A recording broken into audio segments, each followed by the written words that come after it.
We didn't grow up knowing what executive function skills were. Life felt overwhelming. Managing time, staying organized, and feeling stuck made everything difficult. What we didn't realize was that we lacked the skills to plan, prioritize, and break goals into manageable steps. After years of trial and error, we've seen how powerful executive function skills can be. With expert interviews, real stories, and practical strategies, this podcast is the resource we wish we had. Whether you're a student, parent, or professional, we're here to help you unlock your potential.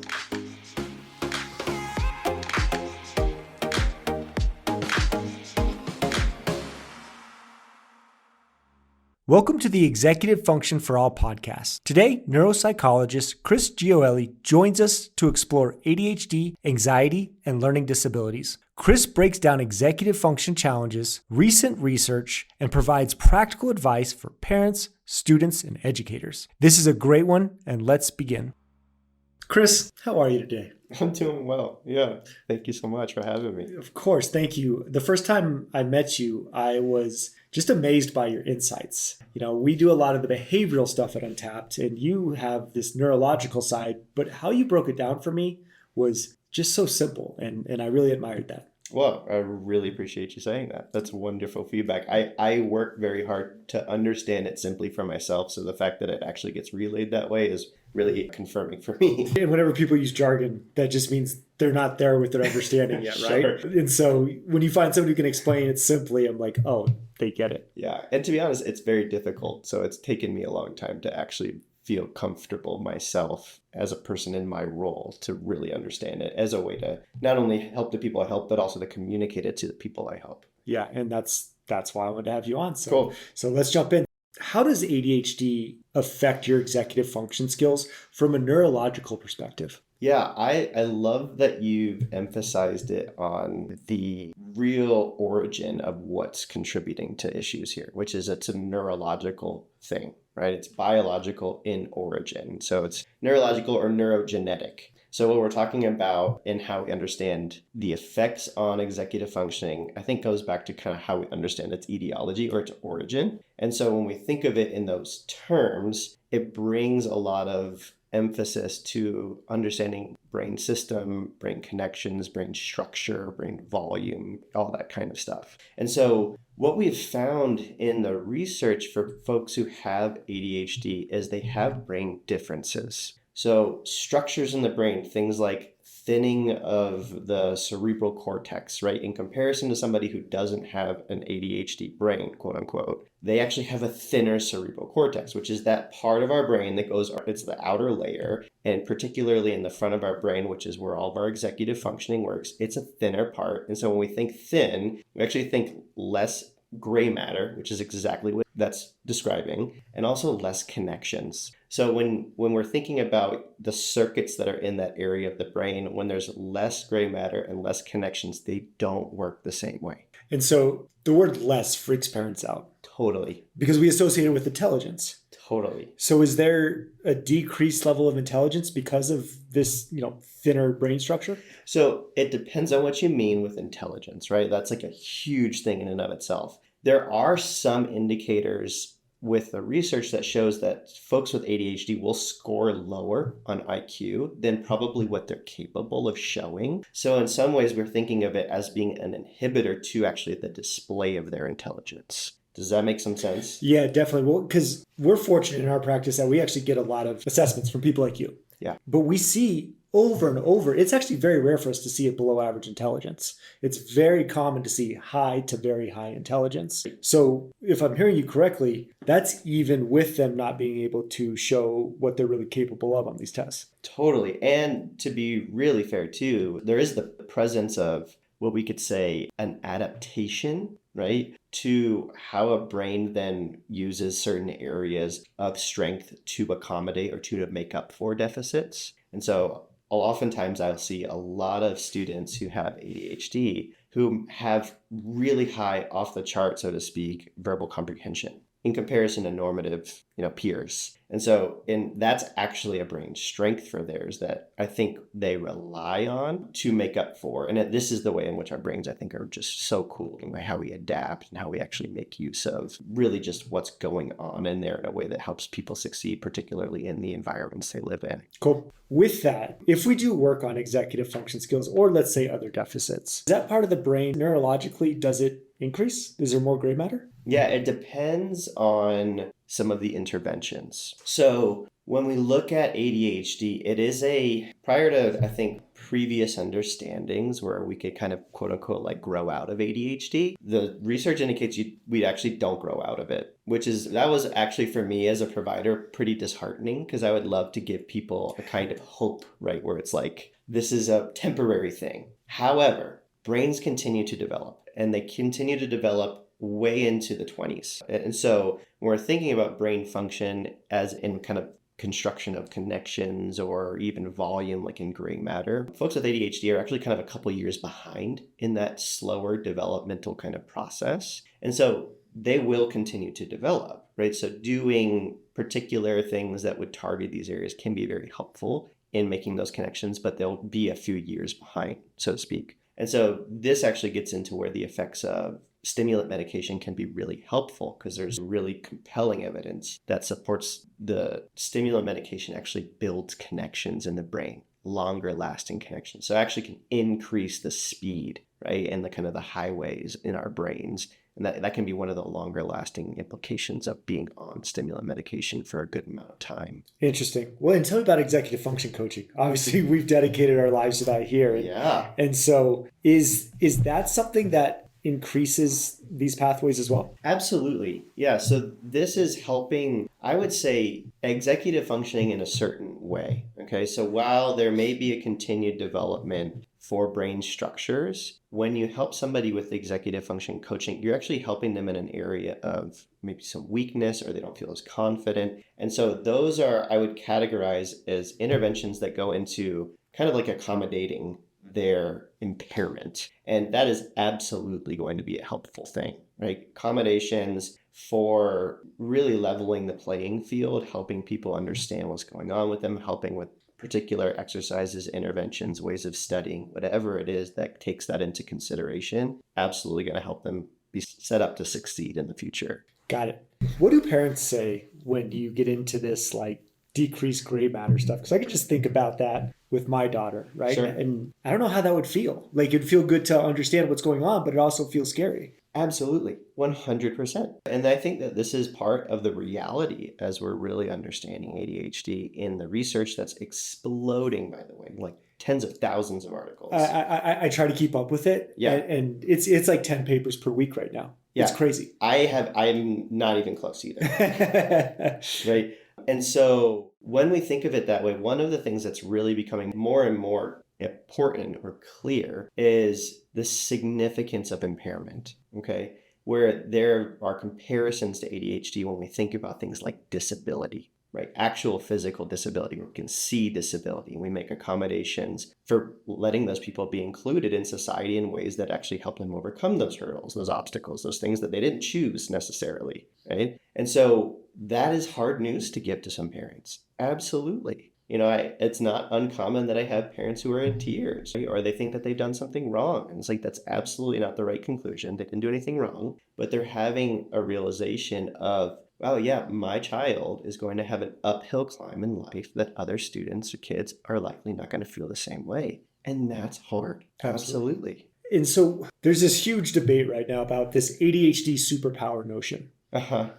I can tell you how ADHD has been very helpful in my life, but I've also seen the dark side of it as well. What do you think about this ADHD as a superpower concept? I think that there oftentimes ends up being a superpower kind of thing when we think of, and maybe another way of thinking is like twice exceptional, right? Where we have something that's an exception where it's somewhat maybe impairment or deficit, but then we have this high functioning piece. And again, I think that there's really something to it. It may not be for everybody, right? It's not something you can necessarily choose. It's kind of how our brains are wired and, natural parts about our genetic kind of make us the people who we are. I think there's something to it, though it's not the standard, not something that maybe people could opt in or out of, in other words, too. So there's ways where I think it can be encouraging for some folks, but I would also be mindful that maybe there's ways in which that people could even feel more excluded. Yeah, it's such a hot topic, and I can just speak to my own ADHD. Like some of the gifts for me were this resilience piece, just knowing how to fail, like being comfortable in chaos, Totally. being able to move quickly, just because that's how my brain works. So I don't know if you can associate that to ADHD or just the reality of living with ADHD, but yeah, there is a significant amount of resilience that builds up, and I don't think that's what people are talking about with this ADHD is a superpower thing.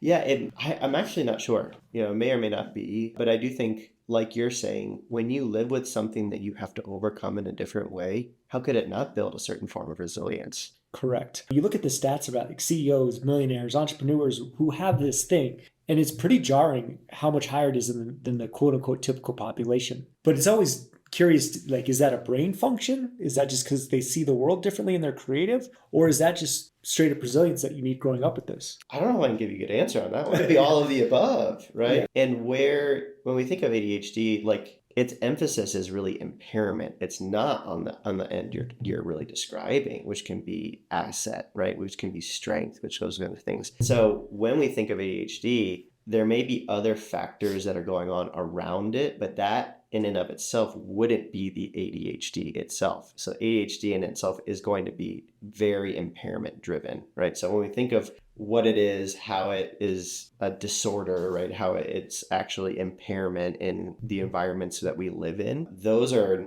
negative effects, right? Those are things that hurt. Those are things that cause a real hurdle in life, not necessarily the things that are successful and resilient. So they can coincide, but it would be something I would say is probably not a contributing factor from that ADHD itself. Got it. What do you tell the parents to give them hope? I tell them that we have a lot of things we can do. With understanding comes a lot of power. And that's where I think the benefit of doing an assessment with a lot of clarity that the assessment can offer can really help parents understand not only where there's struggles, but where there's strengths and there's areas where we can have specific intervention. And with those interventions, we have hope that things will be supported, changed, right? With understanding comes a huge amount of empathy, compassion, being able to love people and actually knowing them more accurately. That's a great way to put it. Well, because we refer people to assessments, and that's scary for a lot of families, especially the deep neurological assessments that you do. Sure. It's one thing to go and fill out, the 3 questions if your kid has the flu or something, but it's another thing because these assessments are pretty extensive. Can you tell me more about the insights that these provide specifically to executive function skills? Absolutely. Yeah. So when I do assessments, I kind of take on the role of psychological or neuropsychological detective, is how I describe it to parents. And my job is to answer your questions, right? So if I leave questions unanswered, I haven't done my job thoroughly. While I don't pretend I can answer every question, I do my best to see what I can use with the tools I have. So those are the assessments themselves. So the assessments actually go after aspects of cognitive functioning, or even more specifically, executive functioning, that are things you cannot self-report. And that's where the real power is. So it's not a questionnaire. It's, I'm going to ask you to do something.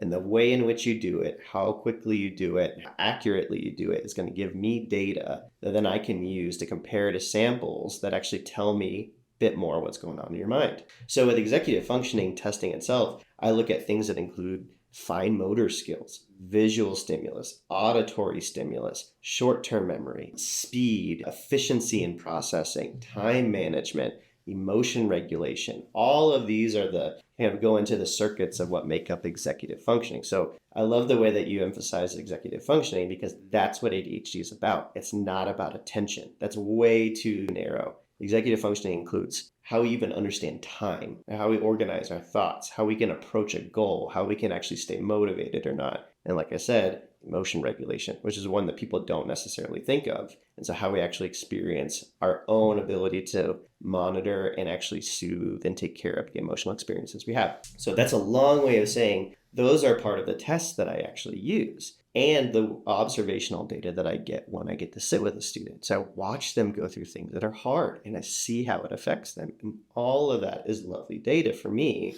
to then help understand, oh, I'm actually getting a really clear snapshot of how you go about life. And while it's not a school setting, it's a setting that actually still gives me a lot of substantive data. Super interesting. Well, and going back to something you said, yeah, ADHD was terribly named. It's not an attention disorder. No. It's an executive function self-regulation disorder. Attention right. ties into that, Totally. but it was just poorly named. Totally. And it's had this whole history of different names, right? And I know one of the leading kind of experts, scholars, researchers really is pushing for it being called EFDD, right? Executive functioning disorder or dysfunction disorder. And then actually having a separate thing that actually would go after maybe even slower cognitive processing that we don't have diagnostic labels for. And so we're still trying to make the best understanding of what we're seeing with diagnostic material, and there's people who still don't agree on how to best name it, but that's the name we use. That's like one of the biggest myths right away. It's like we just got to fix the attention, then all this will fall into place. Totally.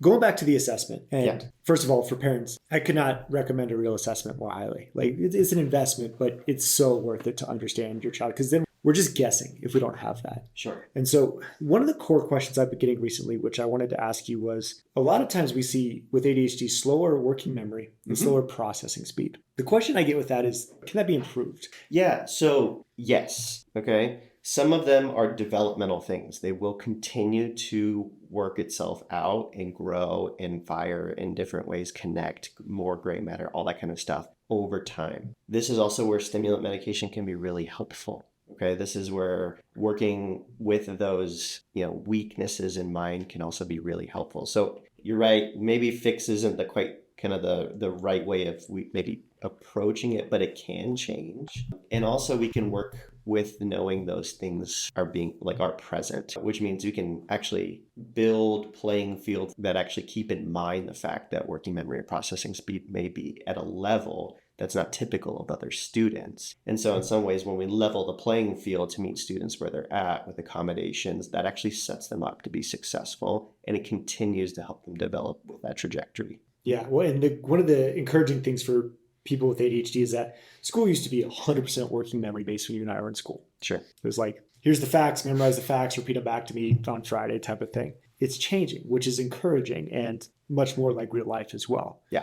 So yes. So I know you're not a psychiatrist, but I know you follow the research closely on medication. How many families push back on stimulant medication for their kids? I do get it. I do get pushback. I get kind of scary eyes about it. I get, it is one of those things that I think a lot of misunderstanding has created pause about using stimulants. So it's common, and it's one of the things I actually speak to when I do a lot of these feedback sessions. And I spend a decent amount of time to just help understand what's really going on and help address maybe some understandings they may have gotten along the way to see if it's actually accurate. So one of the things is like, okay, it's a stimulant. So, and there's, methylphenidate, right, is one of the names. And it's like, so close to meth, right? Right. So exactly. That's the conclusion, right? So is this meth? Is it related to meth? Absolutely not. No.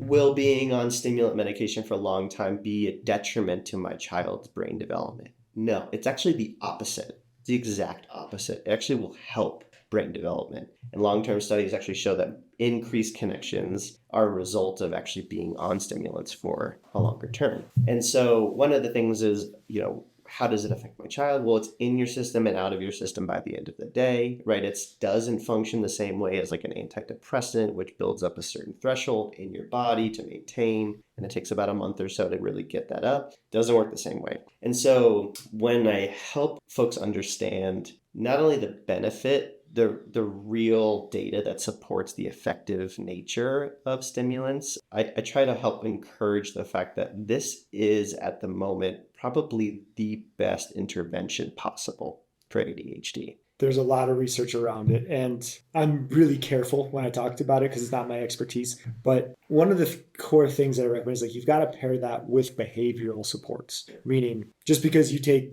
stimulants doesn't mean you know how to build a Google Calendar or organize your life. Is that the right way to look at this? Absolutely. And what you're saying supports the data too. So the most effective pairing of interventions are stimulant medication with therapy of some sort or behavioral interventions like you're referring to. So that actually is going to be the most effective combo for helping with ADHD. Because I've been getting a lot of pushback recently. It's like ADHD wasn't a thing until smartphones came about, or ADHD is a thing because kids don't play enough outside. What's your response to that? Well, that's a great question. It's one of the misunderstandings I get often. It's to what degree are social kinds of social based influences factors to the origin of ADHD? And it is in fact a misunderstanding because it goes back to etiology, right? The origin, what's causing ADHD. There's absolutely no research that indicates any of those things are actually factors, but rather genetic makeup makes about 2/3 of the percentage of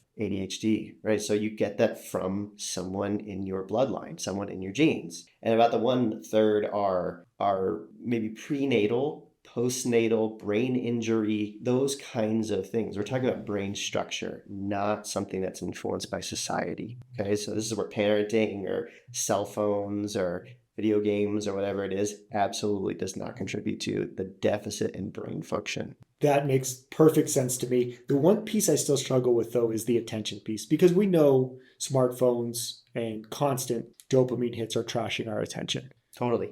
What's the difference between struggling with attention and ADHD? So there are different things that can contribute to difficulties with attention. Right? So if you opened up the DSM, right, the diagnostic manual, there are a number of different diagnoses that actually include troubles with attention, right? And like you said before, it can be the fact that, yeah, when I have an instant dopamine hit from scrolling, playing, getting some kind of reward feedback system, that is very attractive, okay? Actually, that coincides a lot with ADHD because if we think about the neurotransmitter deficit that happens in ADHD, they're actually more prone to something like a cell phone. I that's something I talk to all the time is that, we have lower amounts of dopamine in our frontal lobe. Totally. Which means we have twice as hard of a time getting started on things we don't like. But if there's something we like or feels good or is giving that dopamine, and it could be anything from Legos to engineering to cell phones, yep, we get twice as deep into that thing. And that's just a brain chemistry thing. And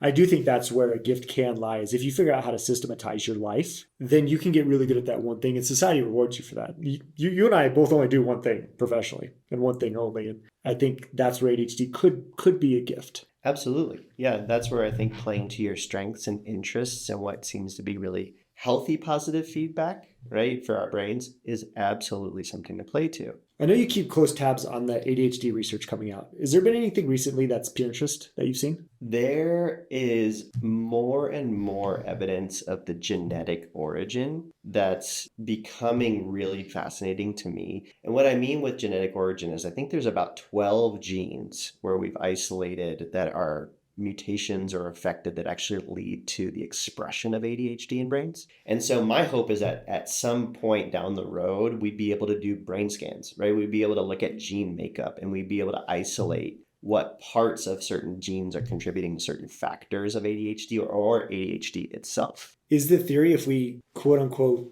fix those genes or whatever's coming in the future, once you isolate those, if you do an intervention on those genes, is the theory that ADHD will go away? I have no idea. I have like what a cool thing to think of, right? That if we could have interventions at like a genetic basis, but I have no idea how that kind of stuff works. Maybe it's out there, but I'm not aware of it. One of the things that I would like to believe, because when you see ADHD and genetics, like it makes sense. My parents, they're all over the place, right? They have ADHD and like it makes sense. But then there's this trauma component that I hear it everywhere. That doesn't seem to land with me, but that doesn't mean it's not true. Is there a high association between ADHD and trauma, whether it's to that brain or systematic trauma? Yeah, so it depends on what form of trauma. Like if you're thinking maybe an emotional experience that would lead to something like PTSD, no. But if you're thinking of TBI, traumatic brain injuries or brain effects, concussions, seizures, those kinds of things, yes. So that's where there can be, and there's a kind of a sliver of percentage of ADHD that can be acquired in that way. Interesting. I don't know how to ask this thing I want to ask. Let me try. There's so many theories about ADHD out there. One is the hunter-farmer theory. Have you heard the hunter-farmer theory? I actually have not. So some people believe that these brain differences, these genetic brain differences come from our distant ancestors where half of the population was hunters. And then later on, farming came online. And so hunters seek novelty. They have the gift of distraction, like a branch breaks, like that's valuable information. They're hyper-focused on one thing. They have no concept of time. And Farmers are, healthy relationship with time. They can work in straight lines. They can do the same thing day after day. It's very school related. So some people believe that genetically ADHD came from hunters, and then farmers is our quote unquote typical brain population. Does that land at all with you? I totally get the gist of that, right? The what's behind it. And I think there could be something to it. I don't think ADHD is something that's new. It's been around. Yeah. Okay, so what the origin story is, I might not know, but to your point, there are ways we go about living in the society that we are that really display how we're wired. Okay, so whether it's hunter, gatherer, farmer, or whatever it is. It's a comforting thought for a lot of us versus this trauma, sad story. There's something wrong with my brain. It's comforting to think that I came from something that doesn't fit this society anymore, but there's a reason for it. That's not this negative trauma thing. Totally. And I think, I really hold in tension the reality of how impairments affect us, particularly, with ADHD, and then how it doesn't have to limit us completely. But if we think about impairments, they are reflective of a society or an environment that makes it harder or easier for us. So when we have a society that does not make space for brains that look like folks who suffer with ADHD, then there's less places for them to be set up to succeed. So maybe in previous environments, civilizations, there were more acceptable places, Yeah. okay? And that they could actually have a place to succeed in ways that we don't value as much these days. And this is like efficiency, organization, time management, these kinds of things that play particular to weaknesses in executive functioning. Yeah, and school is not set up for it. Could not be set up more backwards than for how our brains work. Right. I don't envy the public school system or even just school systems in general with the task of educating. It is such a high calling and such a huge task. Though from how I understand it, it teaches to the bell curve, right? It teaches to the majority. It teaches to the, what's the avenue of instruction that's going to meet the most students. So when we think about ADHD, they are not those students. Absolutely.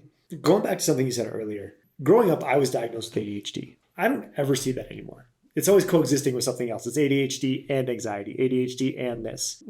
What's happened? Yeah, that's a good question. And so just to validate your experience in that, about 80% of folks who have ADHD have some other disorder. 50% to 60% have two or more. Okay, so the comorbidity of other disorders, struggles with ADHD is very common. It's actually, quote unquote, pure ADHD and nothing else is the vast minority of experience for people with this diagnosis. And I come back to it being maybe two things. One being the genetic risk. Okay, so the way in which our brains are affected with the similar kinds of genetic influences, neurological influences with ADHD, makes us more susceptible to things like depression and anxiety, okay? So there's that risk that is exacerbated when ADHD is present, and this is a neurological thing. And then the second portion is the effects, the emotional effects of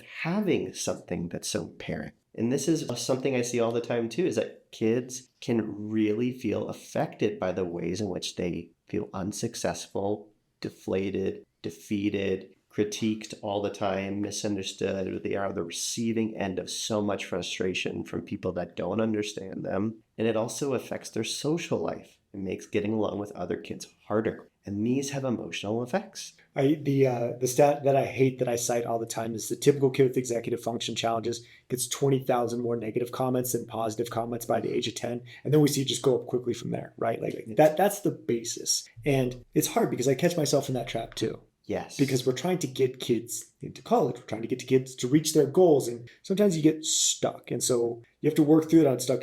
No matter how small it is, find that positive reinforcement. Absolutely. One of the things that I will tell parents is you can't treat a kid with a different brain as if they have a normal brain. You will be very frustrated with them. So it comes back to understanding. Right? It comes back to a compassion. It comes back to understanding really what's going on underneath. But really it comes back to helping parents, teachers, caregivers understand what is going on in a child's brain, because that actually increases empathy. And then when you ask a child to do something, you don't get frustrated with them, because that's the frustration is the presumption that their brain can take it in the first time. Yes. Well, in books like Smart But Scattered, giving kids directions in a way that works for them through multiple modalities, visual and verbal, like these are essential reads if you have a child with ADHD. Yes. We kind of spoke to it before, but I want to close on this. What are common misconceptions that you see with ADHD and the understanding of it? We touched on a few of the ones that I think of, but one of the misconceptions I think comes with the influence of social media and the popularization of ADHD. And so comments like, everybody's a little ADHD, right? Or I'm ADHD or this or that, I think actually approaches ADHD in a way that's flippant and really is potentially harmful in understanding. But the piece I think I would say is the misconceptions that are around social media. Okay. So you have TikTok and you have Instagram and all these social media platforms that say, if you're this, then you're ADHD. Or here's a brain game to take and it tells you if you have ADHD. Clickbait garbage, yeah. Clickbait garbage. And on the other side, clickbait garbage that tells you how to train it or fix it. I struggle, and I won't mention any names, but there's a few businesses out there, national businesses, and play this computer game and click, ADHD is gone. Or the social media, I was up all night on my phone, I can't focus, ADHD, right? It's like, it's missing it. It's not even close. Not even close. No. And in fact, there are experts, and I would say the same, that anyone who's claiming to resolve, solve, fix, get rid of ADHD, run the other way. They misunderstand what's going on. Yeah, I always come back to that hunter-farmer analogy. It's our line is, I can teach you to be a great hunter. The best I can do is to teach you to be an okay farmer. Because that's just not who you are. And so we're going to double down on your strengths and try to systematize where we struggle. But I haven't found another path through the research. No, and that's where it comes back to looking at what the data supports for what are effective interventions. Brain games, no evidence. No evidence, right? If anything, you get better at the game, not better with executive functioning. And I've just wasted hours of my time where I could have been doing something purposeful. Exactly. And by the way, someone else is probably making money off of you doing it. Yeah. And that I have a really hard time with. But rather what's effective are things like exercise. Moving one's body is huge. I think 5 minutes decreases attention, or executive functioning deficits. 15 minutes decreases ADHD like significantly, right? And these are just research-based studies. Stimulant medication's another one, omega fatty acid. Those kinds of supplements actually can help build brain health. Wonderful, good sleep, things like these are good interventions that are actually backed by real data. Super cool stuff. Chris, I could listen to you talk all day on this stuff. It's so helpful and informative. Thank you so much for taking the time. My pleasure. Thank you for having me. Thank you for joining us on the Executive Function for All podcast. If today's episode brought you any value, please rate us 5 stars and share it with someone who may benefit. And remember, every small step you take builds towards your success. For resources and guidance, visit untappedlearning.com. Keep growing, keep learning, and we'll see you next time.